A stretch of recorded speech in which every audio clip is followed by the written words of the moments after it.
땅에 충만하시며 항상 우리 가운데 살아계셔서 때로는 저희들에게 위로와 평안을 주시기도 하시고 때로는 저희들에게 너무나 낯설게 찾아오셔서 우리의 마음과 생각들을 우리 자신보다도 너무나 잘 아셔서 항상 저희들을 가는 길을 바른 길로 옳은 길로 인도하여 주심을 참으로 감사를 드립니다. 하나님 아버지, 저희들 아버지 앞에 예배드리러 나왔습니다. 하나님 아버지께서는 무한한 사랑을 우리에게 베풀어 주셨지만은 저희들은 아버지 앞에 드릴 것이 심히 부족하고 다만 드릴 것은 우리의 허물과 우리의 연약함밖에 없음을 고백합니다. 그러나 하나님, 우리 마음 깊은 속에 시로라기 같은 주님을 사랑하는 마음을 주님께서 기억하여 주시고 이곳에 임하여서 우리의 예배를 받아주시고 우리에게 필요한 은혜와 긍휼들을 한없이 베풀어 주시기를 간절히 원합니다. 말씀을 선포하시는 우리 전도사님에게도 크신 능력과 은혜를 베풀어 주시고 들은 말씀이 항상 우리의 마음과 생각에 우리 삶에 살아있는 말씀이 되어서 세상에서 오는 그 여러가지 풍성함보다도 주의 말씀이 우리 심령 가운데 풍성히 거하여 주로 말미암아 항상 구원의 즐거움을 누리며 살아갈 수 있는 저희들 되게 하여 주시기를 간절히 원합니다. 사랑의 하나님 아버지, 주님의 제자 가룟 유다는 참년이나 주님을 따라다니면서 살았지만은 주님을 자기 원하는 대로 주님을 섬겼고 또 하나님여 자기가 하나님여 주님이 자기 원하는 대로 살아왔음을 고백합니다. 하나님 아버지, 우리도 하나님여 가룟 유다와 같이 주님을 자기 원하는 대로 삶을 살아가리 그런 모습이 우리 속에 있지 않는지 하나님 깨달아 알 수 있도록 인도하여 주시기를 간절히 원합니다. 사랑의 하나님 아버지, 우리가 세상 살아가는 일에 너무 분주하게 바쁘게 살아가다가 주님께서 우리에게 주신 시간들을 너무 낭비하지 않게 하여 주시고 주의 은혜로 복음을 전하며 주의 말씀에 순종하여 하나님 나라 확장하는 일에 조금이라도 헌신할 수 있는 저희들 되게 하여 주시기를 간절히 원합니다. 사랑의 하나님 아버지, 무엇보다도 주님이 항상 우리의 삶의 주인이 되신 것을 믿고 늘 감사하는 마음으로 주님과 동행하는 삶을 살아가기에 부족함이 없도록 은혜를 베풀어 주시기를 간절히 원하오며 예수님 이름으로 감사 기도 드리옵나이다. 아멘.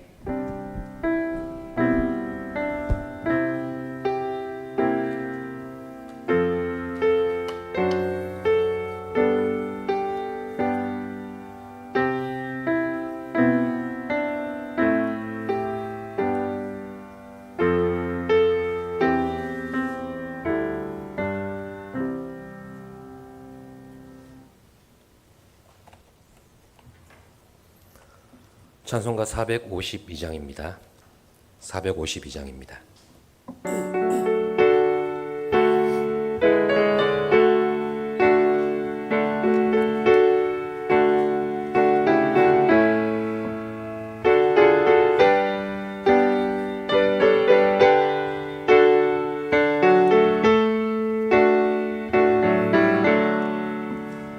내 모든 선 기도의 제목 예수님 닮기 원함이라. 예수님 형상 나 입기 위해 세상에 보았기 잡네. 예수님 닮기 내가 원하네. 날 구원하신 예수님을 내 마음속에 지금 고도사 주님의 형상인 지소서. 무한한 사랑 풍성한 긍휼 슬픈 자 위로 하시는 주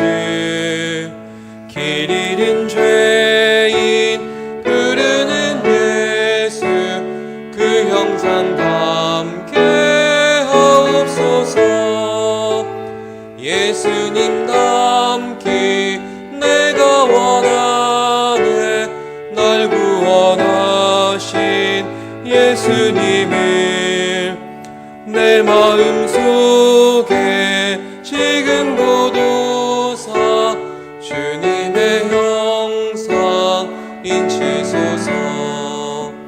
겸손한 예수 거룩한 주님 원수의 멸시 참으시사 우리를 위해 고난을 받은 그 주를 닮게 하옵소서.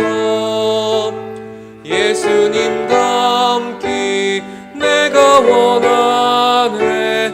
날 구원하신 예수님을 내 마음속에 지금 거두사 주님의 형상 인치소서.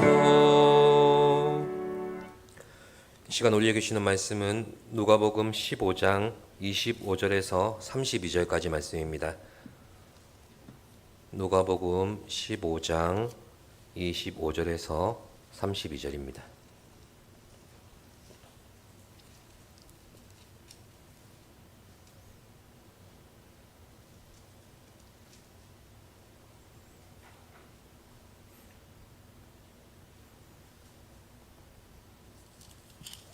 예, 교독하시겠습니다. 마다들은 밭에 있다가 돌아와 집에 가까이 왔을 때에 풍악과 춤추는 소리를 듣고 대답하되 당신의 동생이 돌아왔음에 당신의 아버지가 건강한 그를 다시 맞아들이게 되므로 인하여 살찐 송아지를 잡았나이다 하니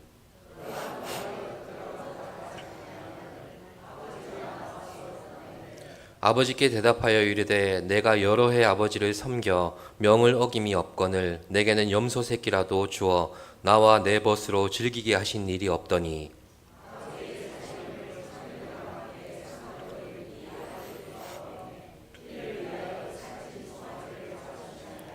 아버지가 이르되 예 너는 항상 나와 함께 있으니 내 것이 다 내 것이로되 이 내 동생은 죽었다가 살아났으며 내가 잃었다가 얻었기로 우리가 즐거워하고 기뻐하는 것이 마땅하다 하니라. 아멘. 오늘 본문의 탕자 비유는 어린아이들조차 알고 있는 유명한 예수님의 비유입니다. 이 탕자 비유를 통해서 주님께서 말씀하시는 것은 죄인이 회개하고 돌아오기를 간절히 기다리시는 하나님의 사랑입니다. 특히 오늘 본문은 탕자 비유의 후반부입니다. 본문 15장 11절에서 20절까지가 우리가 보통 말하는 탕자, 즉 둘째 아들에 관한 이야기라면 본문은 맏아들에 관한 말씀입니다. 또 둘째 아들이 집을 나간 명백한 탕자이면 첫째 아들은 집안에서 있던 은근한 탕자라고 부를 수 있습니다. 둘째 아들이 드러내놓고 속을 썩인 탕자라면 첫째 아들은 은근히 속을 썩인 탕자의 모습을 우리에게 보여주고 있기 때문입니다. 이렇게 탕자 비유에는 하나가 아니라 두 명의 탕자가 함께 등장하고 있습니다. 여러분은 첫째 아들과 둘째 아들 중에 어떤 아들이 그래도 상대적으로 더 선하다고 여겨지십니까? 예, 답하신 줄 알겠습니다. 살아있는 아버지의 존재를 부정하고 재산과 자기의 젊음을 탕진해버린 둘째 아들이 탕자인 것은 분명합니다. 그러나 계속해서 집안에 있었고 또 아버지의 품 안에 머물러 있었지만 은근히 아버지의 속을 썩이는 이 맏아들 또한 탕자라는 사실을 우리는 발견할 수 있어야 합니다. 그래서 이 시간은 은근한 탕자인 맏아들의 모습을 살펴보면서 하나님의 자녀답게 사는 것이 어떤 삶인지를 함께 확인하고자 합니다. 첫 번째로 한번 따라해 보시겠습니까? 하나님의 자녀답게 사는 삶은 아버지가 베푸신 구원의 은혜에 감사하는 것입니다. 예, 본문은 죄인이 돌아오기를 기다리는 자비와 긍휼이 풍성하신 구원의 아버지 하나님을 소개하고 있죠. 둘째 아들이 아버지로부터 재산을 받아서 먼 나라로 떠난 지 오래되었습니다. 결국 거짓 신세가 되어서 거짓 신세가 되어버린 그는 허랑방탕했던 지난 삶을 후회하며 아버지께로 돌아옵니다. 아버지는 둘째 아들이 돌아오자 죽은 아들이 다시 살아났다고 기뻐하면서 동네 사람들을 초청하고 살찐 송아지를 잡고 풍악을 베풀며 풍악을 울리며 잔치를 베풀었습니다. 이날도 맏아들은 밭에서 열심히 일하다가 저녁이 되어서 집으로 돌아오는 길이었습니다. 그런데 집 근처에 와보니 자기 집에서 음악 소리가 들리고 춤추는 소리가 들리며 잔치하는 소리가 들려오는 겁니다. 종 한 명을 불러서 이게 무슨 일인가 물어봤더니 집 나간 둘째 도련님이 피골이 상접해서 돌아왔는데 아버지께서 글쎄 잔치를 베풀고 계신다고 설명해 줍니다. 이 말을 들은 맏아들은 화가 치밀어 올라서 잔치에 참여하기는커녕 집에 들어가기도 싫어했습니다. 이때 본문 28절에 보니까 아버지가 나와서 권했다 이렇게 말씀합니다. 우리 민족뿐 아니라 이스라엘과 중동 국가들은 체면 사회입니다. 예수님 당시에 어떤 집에서 잔치를 베풀게 되면 맏아들을 비롯해서 여러 아들들이 그렇게 맞이하는 손님들을 영접하고 시중드는 일을 했습니다. 그러므로 비록 밭에서 일하다가 집에 잔치가 열리고 있는 것을 몰랐다고 해도 그 사실을 늦게라도 알았으면 얼른 집에 들어가서 맏아들로서 잔치를 돕고 참여하는 게 당연한 임무 아니었겠습니까? 그런데 아무리 화가 난다고 해도 많은 손님이 지켜보는 가운데 집에 들어가기를 거부한 이 맏아들의 행동은 아버지의 체면뿐만 아니라 잔치자리에 모인 모든 이들의 체면을 무시해버린 행동을 해버린 것입니다.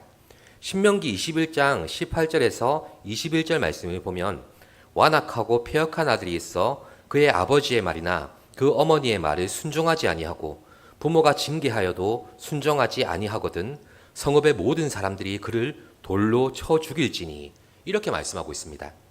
이렇게 구약에 따른 하나님의 말씀과 또 예수님 당시의 사회 관습으로 보면 본문의 맏아들은 사실 돌에 맞아 죽어도 할 말이 없는 그런 형편의 사람이었습니다.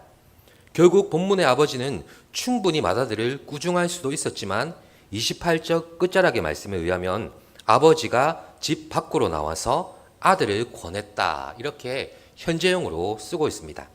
지금 누가 누구에게 권하고 있고 누가 누구에게 사정사정하고 빌고 있습니까? 맏아들이 아니라 아버지가 그렇게 하고 있습니다. 살아있는 아버지의 유산을 받아서 이방 나라로 떠나 허랑방탕하게 살아서 그렇게 돌아온 둘째 아들을 밖으로 달려나가 맞이했던 아버지가 이제 또다시 말 듣지 않는 맏아들을 맞이하려 밖으로 나가고 있는 겁니다. 여기서 눈여겨볼 것이 있습니다. 아버지가 밖으로 나가서 둘째 아들을 맞이했던 것은 단순히 둘째 아들을 빨리 만나려고 하는 그런 측은지심만은 아니었습니다.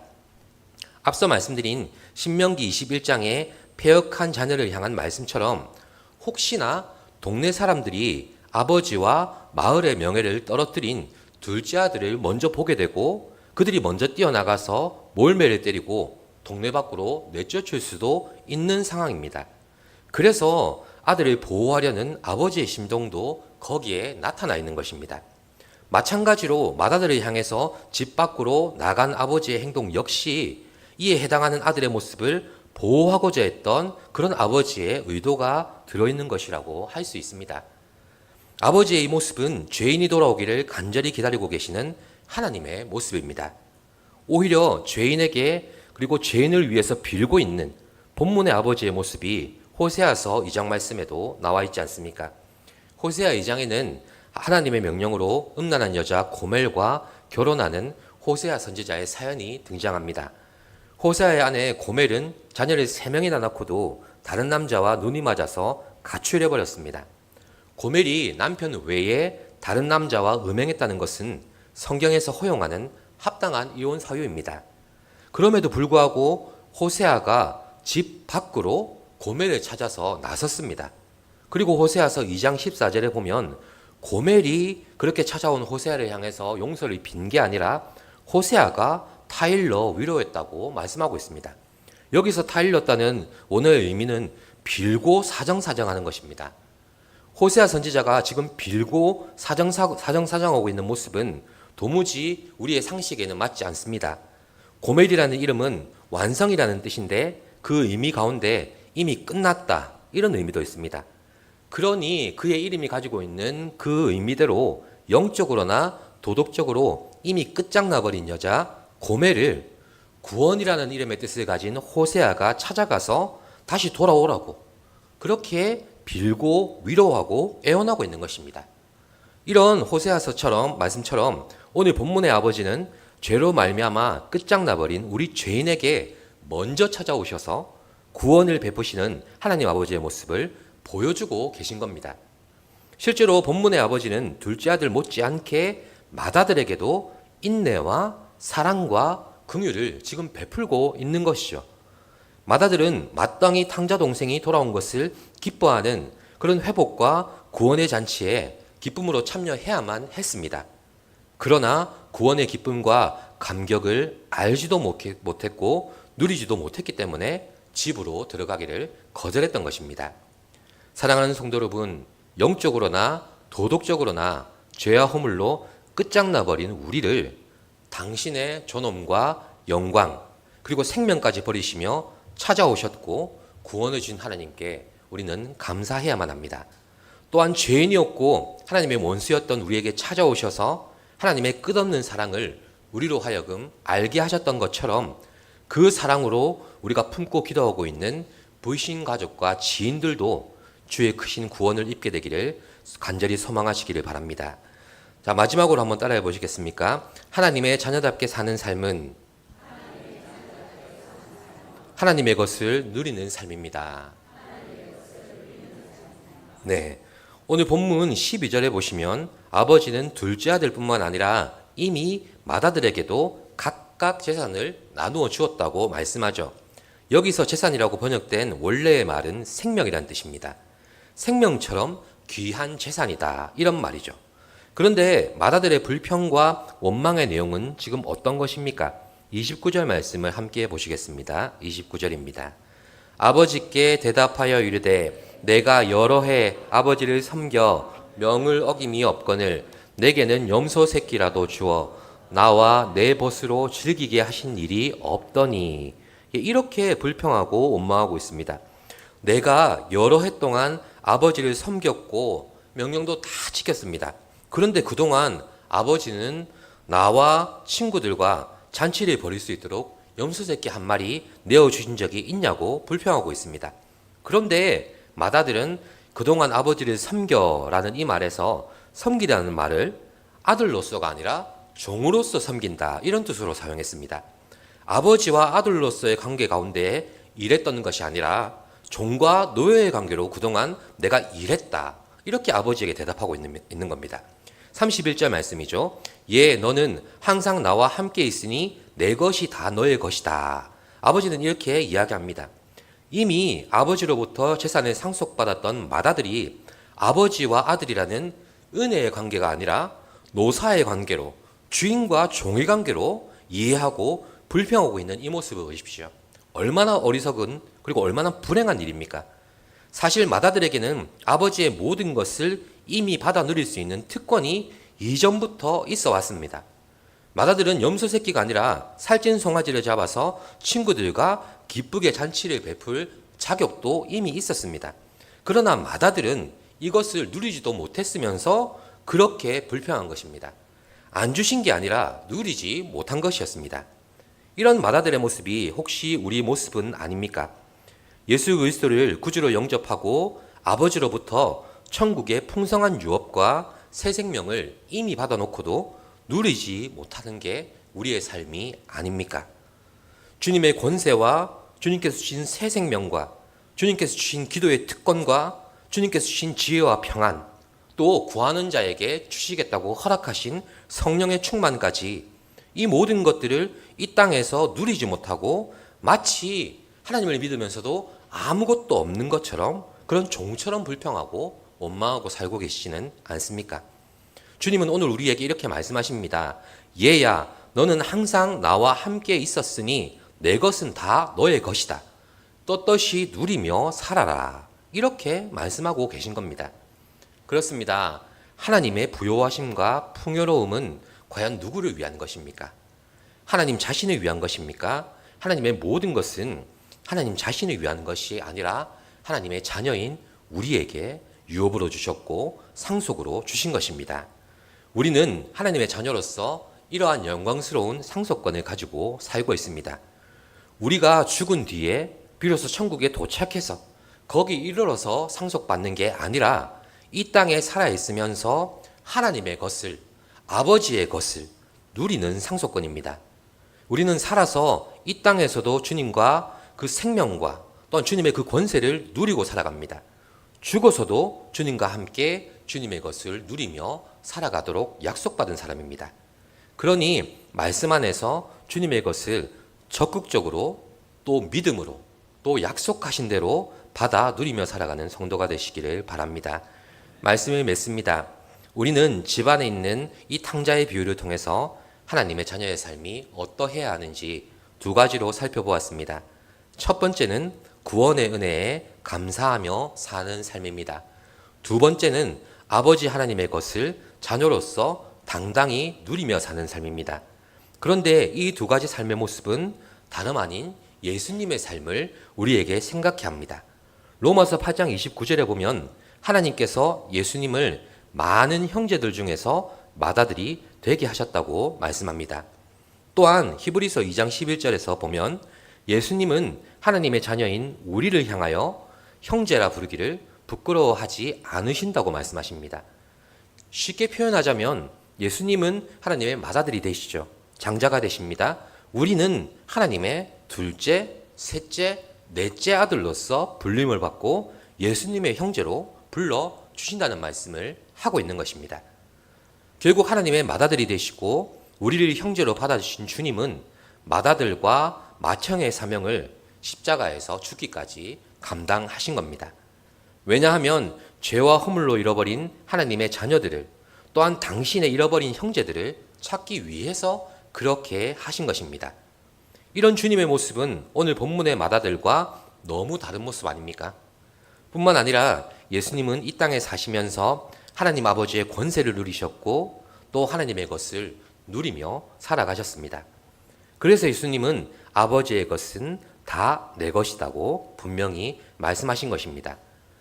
이 시간 주님은 우리에게도 이렇게 말씀하십니다. 나의 사랑하는 형제들아, 내가 너희를 찾으려고 피 흘린 것처럼 너희도 잃어버린 형제를 찾아라. 그리고 잃어버린 형제가 돌아오거든 진심으로 함께 기뻐할 줄 아는 아들이 되거라. 또한 하나님 아버지께서 너희에게 주신 것들을 내가 그렇게 살았던 것처럼 너희들도 이 땅에서 당당하게 구하고 누리며 살아가라. 이렇게 말씀하시는 것입니다. 그렇습니다. 꿈과 비전은 품는 자의 몫이듯이 하나님의 새 생명과 권세는 누리는 자들의 몫이라는 것을 기억하시기를 바랍니다. 구원을 확신하며 또 구원의 은총을 누리며 구원의 복을 나누는 복된 한 주간 되시기를 간절히 기도합니다. 살아계신 하나님 감사합니다. 하나님의 품을 떠나 자신의 뜻대로 욕망대로 마음껏 살아갔던 둘째 아들도 탕자였지만 아버지의 품 안에 늘 있었고 늘 믿음 가운데 머물렀던 것 같은 우리의 모습도 탕자와 크게 다르지 않음을 고백합니다. 이미 아버지께서 베푸셨고 풍성히 누리도록 불러주셨는데 저희들은 그것들을 구하지도 누리지도 못하면서 원망과 불평하면서 살아왔던 그런 모습이었음을 고백합니다. 이제 간절히 원하오니 아버지의 자녀로서 주신 것들을 당당히 누리며 살아가게 하여 주시옵소서. 그리고 그 무엇을 베푸시든 가장 큰 구원의 온청을 늘 기억하며 그곳으로 인하여 감사할 수 있는 복된 하나님의 자녀가 되게 하여 주시옵소서. 감사드리며 예수님의 이름으로 기도드립니다. 아멘. 찬송가 391장입니다.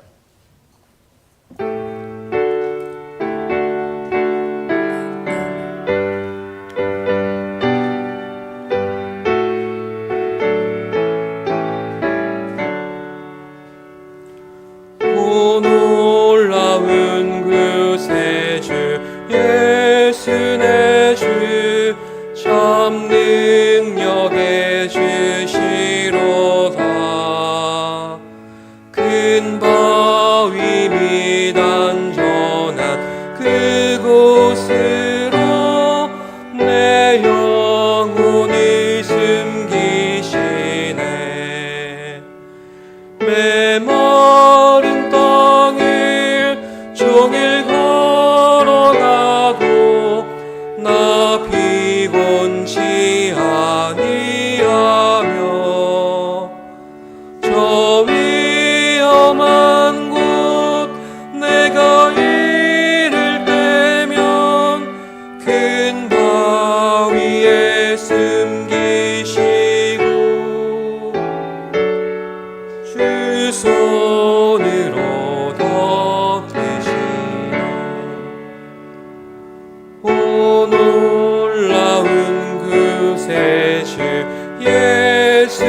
내 주 내 모든 짐 벗기시네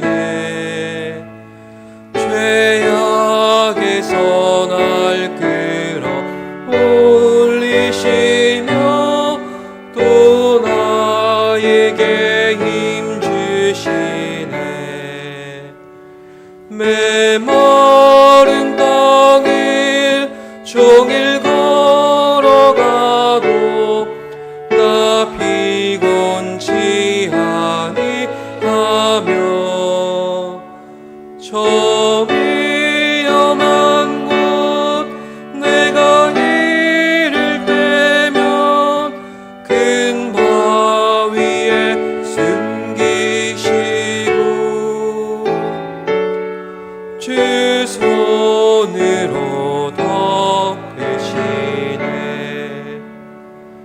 증량 못하는 해로 채우시며 늘 성령에 감아주사 큰 기쁨 중 주님 찬양토록 내 믿음을 도우시네 메마른 땅을 종일 걸어가도 나 피곤치 아니하며 저 위험한 곳 내가 이를 때면 큰 바위에 숨기시고 주 손으로 덮으시네 주 예수님 공중에 임하실 때 나 일어나 맞이하리 큰 구원의 은총을 노래하리 저 천군과 천사 함께 메마른 땅을 종일 걸어가도 나 피곤치 아니하며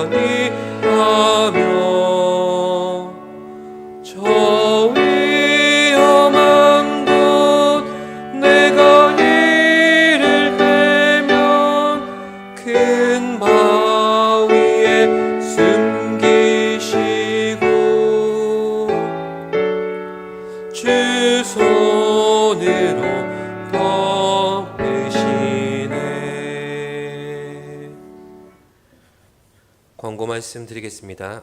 마리아 은신 예배 다음 주일 오후 찬양 예배에 있습니다. 강사는 김혜스더 목사님, 생명수교회 담임하시는 목사님께서 강사로 섬기시겠습니다.